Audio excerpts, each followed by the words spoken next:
de l'Éternel descendait de Seth. Noé descendra de Seth, la lignée des fils de Dieu. Et à côté, il y avait les filles, les fils des hommes qui descendaient de Caïn et les filles des hommes. Nous avons appris que les fils de Dieu, c'était les hommes fidèles. Aujourd'hui, on dirait l'église de Dieu, les chrétiens, mais qui vont se mélanger avec le monde, mariage. Il n'y a rien de nouveau sous le soleil. Quand Satan est venu en Éden, il s'est présenté sous les traits d'un serpent, il a rusé, il a séduit Ève, il l'a amené dans le compromis. C'est lui également qui va compromettre les fils de Dieu. Ils vont se marier avec les filles des hommes parce qu'elles étaient belles, c'est-à-dire les désirs charnels, les désirs mondains, le regard des yeux, la convoitise. Ils vont les prendre pour femmes et à ce moment-là, il n'y a plus rien qui retient. Le peuple de Dieu est compromis, il est marié avec le monde. Les enfants qu'ils ont deviennent des géants. Mais comment ça, Steve? Un chrétien, c'est pareil qu'une païenne, ça va devenir des grands enfants? Non, non. Ce n'étaient pas des géants qui mesuraient 3 mètres de haut. Ce n'étaient pas les dieux de l'Antiquité. Le mot géant, c'est le mot néphilim, qui vient du mot naphal. Ça veut dire ceux qui sont tombés, les déchus. C'était des géants, oui, mais pas des géants en taille, des géants dans le mal. Comme aujourd'hui, on peut dire de quelqu'un qui, dans le monde, fait des grandes choses. T'as vu, lui, il a tué 50 hommes. Quel homme! Il s'est battu hier avec 20 hommes à la fois. T'as vu, lui, il a bu 20 litres de whisky. Dans le monde, c'est une fierté, hein. Il a retaillé le monsieur dans la maison, là. Il a pris 3 millions d'euros. C'est pas une fierté dans le monde, ça? On se crame de ça. Je suis fort, je suis un grand. T'as vu, on dit de l'homme, là, vers le monde, là. Mais oui, l'homme, c'était le grand bagarreur, là. Celui qui tuait tout le monde. C'est une honneur dans le monde d'être grand dans le mal. C'est ce qui s'est passé à ce moment-là. Le mariage des fils de Dieu et des fils de Dieu, des filles des hommes, ont fait que le compromis est venu et il n'y avait plus rien qui retenait. Quand l'Église n'est plus le sel de la terre, quand l'Église n'est plus la lumière du monde, alors Satan s'engouffre. C'est ce qui va se passer ici à Pergame. On est ensemble quelques minutes, j'ai fini.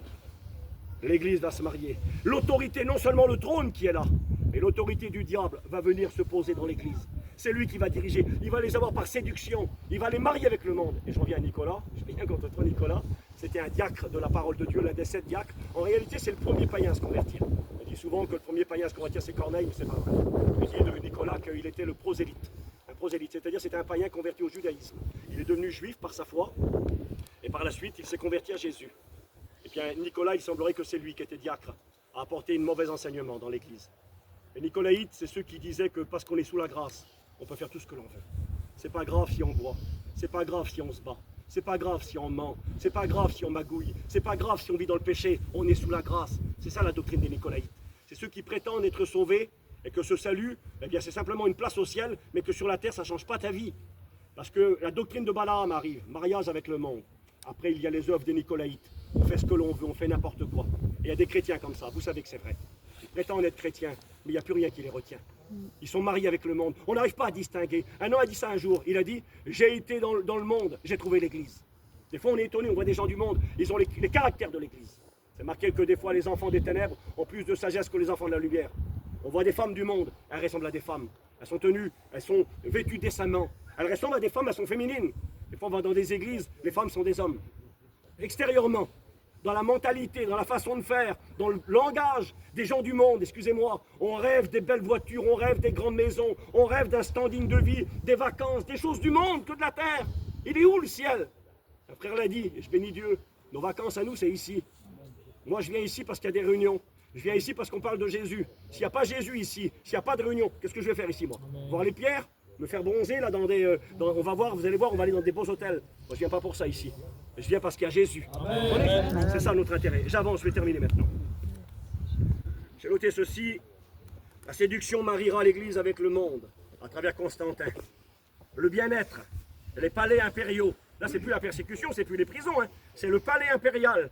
L'abondance. J'ai marqué va augmenter l'Église, bâtiment en nombre. Tous les bâtiments, écoutez-moi, tous les bâtiments,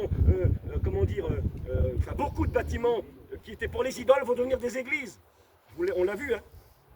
On était à l'église Saint-Jean, tout à l'heure on a vu en bas là, la grande basilique, qui était un temple païen et qui est devenu un temple soi-disant chrétien. Dedans là, il y avait des milliers de personnes. Mais dans les milliers de personnes qui venaient là, je vous promets, il y en avait plein dedans, c'était pas des vrais.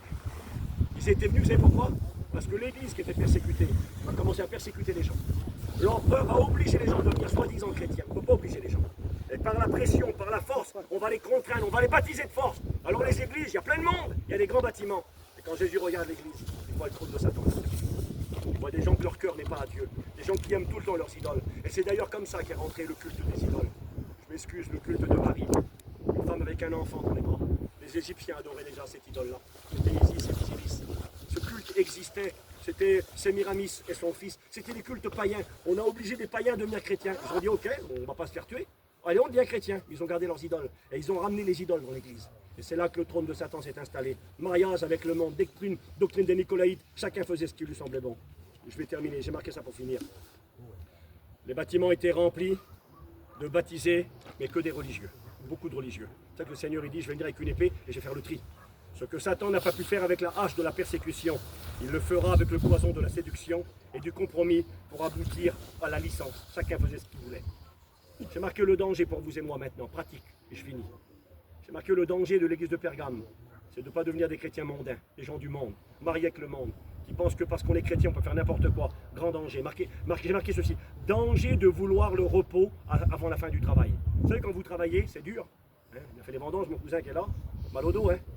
Mais on va jusqu'au bout. Et à la fin, on oublie la souffrance. Il faut aller jusqu'au bout. Nous, on voudrait le repos. C'était ça, Pergame. Constantin, il vient, les gens, ils changent. C'est le repos avant la fin du travail. C'est avoir la gloire avant le ciel. La gloire, on l'aura dans le ciel. On ne l'a pas sur la terre. Mais des fois, on veut la gloire avant. J'ai marqué, c'est la vie chrétienne sans la croix. C'est le grain de blé qui ne veut pas mourir pour donner la vie.